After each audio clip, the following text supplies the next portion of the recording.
Dear fellow members, during the first 9 months of 2001, the fund appreciated 10.98% net of all actual and accrued expenses and performance allocations.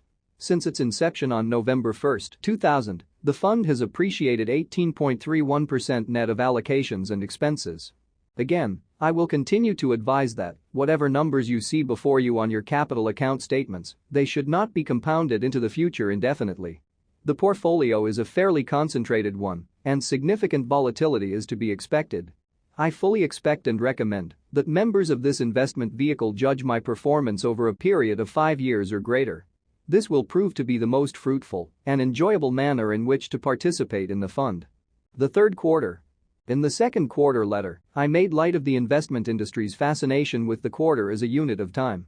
Indeed, Scion Capital, as a California-registered investment advisor, is required to provide you a report on a quarterly basis at minimum. Therefore, the quarter has become the fabric of our lives regardless of my opinion on the matter. Normally, I write these letters with the standard disclaimer, as in the paragraph above, that the timing of report is rather arbitrary and that very little predictive value can be conveyed in simple quarterly performance numbers. It is fair to say, however, that September proved a unique month in stock market history, overshadowed only by its unique place in human history. The tragic events of September 11 have caused performance during this third quarter of 2001 to be particularly irrelevant to the task of measuring investment skill. That is, the ability to take such a quarter's performance and extrapolate it into a general summation of the investment manager's ability is fraught with even greater difficulty than usual. To this end, however, my position has been that the narrative of the quarterly report ought provide some aid to such an evaluation, and my efforts on this front follow. The portfolio. All major stock market indices saw significant declines during the third quarter. The Dow Jones Industrial Average, the most venerable of the group, lost 16%, its worst quarterly performance since 1987. The Nasdaq Composite, a recent favorite, lost 31%. The S&P 500 index, the modern standard, fell 15%. And the Russell 2000, a small-cap benchmark, lost 21%. The fund fared comparatively well, but I have to say such comparisons are not necessarily valid. The general market decline was not the reason for downward fluctuation in the fund. Indeed, the results of the third quarter have no more reason for correlation with the market than the results of the first half of 2001. Rather, the fund fell because I simply chose several key stocks that declined in price during the quarter. Any correlation with the indices in terms of direction and magnitude is largely coincidental. Certainly, in large part, the price declines of portfolio holdings do not reflect any similar deterioration in intrinsic value. And because the fund has added to several of these decliners, the fund is more valuable now than 1 quarter ago. So, with this preface, I will review several specific reasons for the third quarter performance that you see on your account statement. For this was 1 quarter in which run-of-the-mill market volatility was not the culprit. First and most important, the fund has been averaging down in a stock purchased during the quarter, which has fallen tremendously out of favor over the past couple of months. In a steep decline throughout July and August, the stock found the week after the markets reopened particularly brutal as panicked sellers found relatively few buyers. Very few investment funds would want this stock on their books at the end of the quarter. Indeed, as the quarter came to a close, the stock came under renewed selling pressure, presumably as other investment funds worked to window dress their portfolios for public viewing. Some element of early tax loss selling may have played a role. As well, it appears a very large institutional investor, having used the stock as collateral for a loan, has disclosed that it is dumping several weeks' worth of volume with apparent disregard for price. All of these factors were detrimental to reported third quarter performance and quite beneficial for the fund. This position now ranks as among the largest in the fund. The future performance of this position will have absolutely no correlation with either the performance of the general market or further terrorist attacks. At quarter end, however, the position sat at a low point, trading at a valuation of just 3/4 the free cash flow of the trailing 12 months. And unlike many businesses that have faded rapidly during 2001, this business achieved record free cash flow yet again during the first half of 2001. I will note that the prospects for a recovery in this position during the fourth quarter are wholly in question. However, over the next year or two, and especially over the next 5 years, there is a very high probability of substantial gains as a result of this investment. Such gains would be largely irrespective of the status of any economic recovery or lack thereof. This one position, while a very significant drag on the third quarter performance numbers, did not account for the entire decline. The events of September 11 affected the portfolio as well. Unlike one fund manager who found himself holding a fortuitous top 4, a defense electronics manufacturer, a video conferencing company, a medical company involved in the treatment of depression, and a Bible publisher, I cannot claim that the fund was particularly well positioned in terms of short-term price performance for incomprehensible human tragedy involving commercial jumbo jets as weapons of mass destruction. Specifically, you should understand that the largest holding in the fund on September 11 was an airline stock. Breaking with tradition, I feel I should explain this position in a bit of detail. For no matter how strenuously I emphasize that this was a rational decision, buying an airline stock rarely looks like a good idea, especially in retrospect, after the seemingly inevitable monstrous loss has been realized. The rationale for buying this airline stock and for patiently growing it into a very large position is provided in the appendix attached.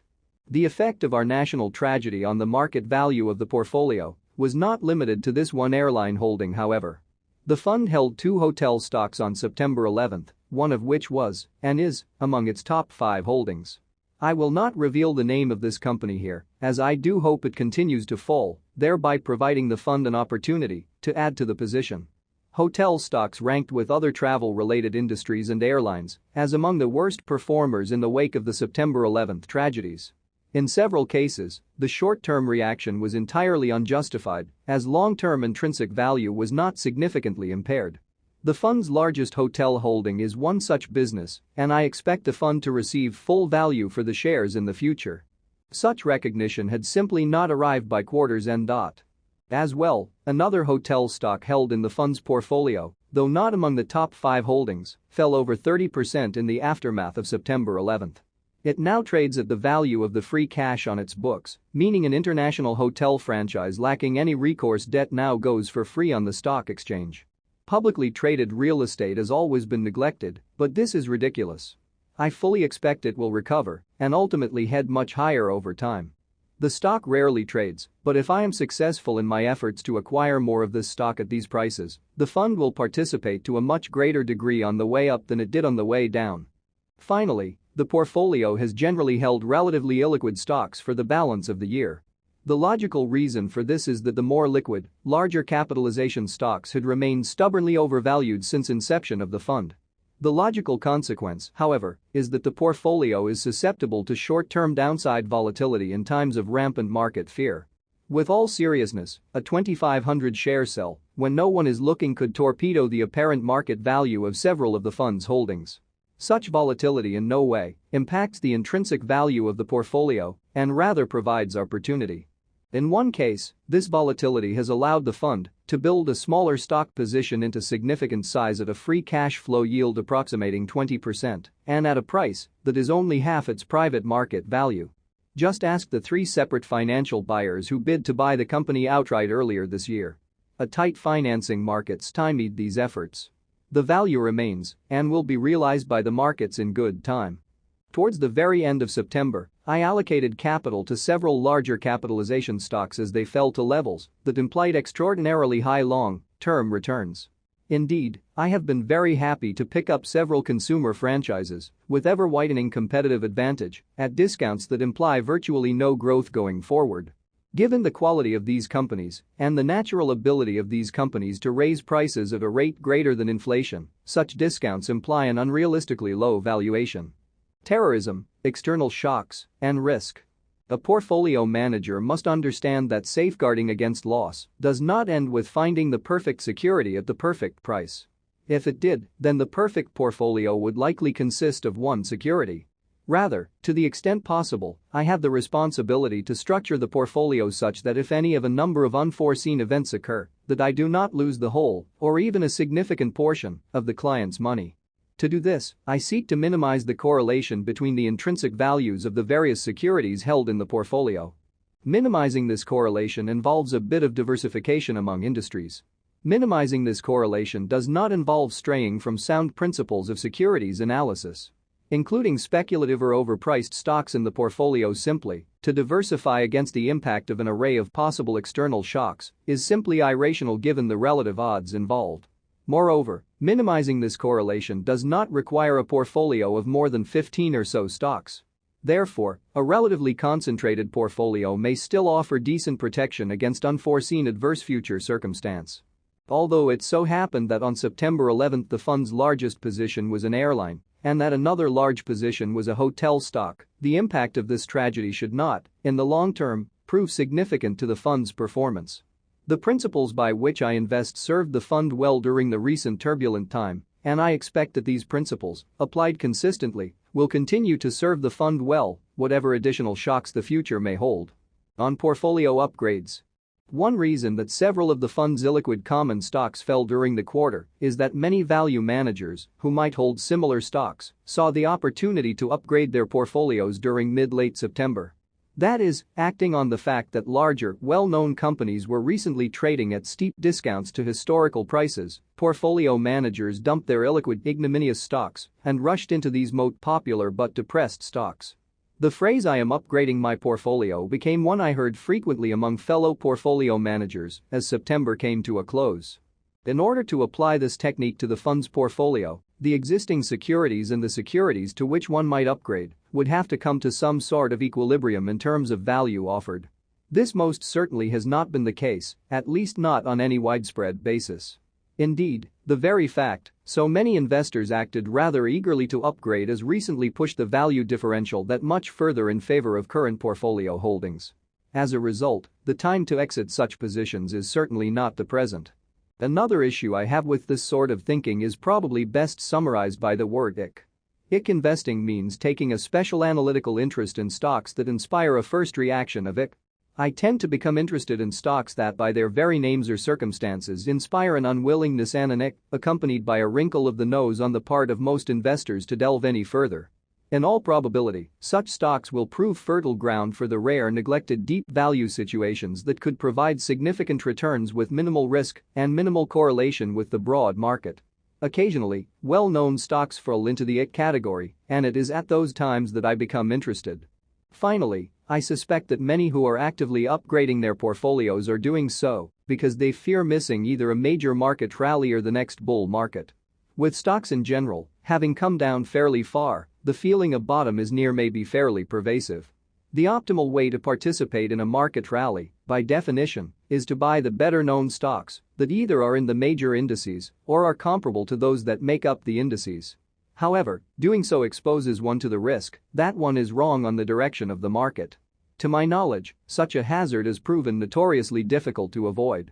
In any case, the goal, always, of intelligent investing is not to mimic the market, but rather to outmaneuver the market. This is not to say that I am not a fan of larger, well-run businesses with fantastic economic characteristics and durable competitive advantage.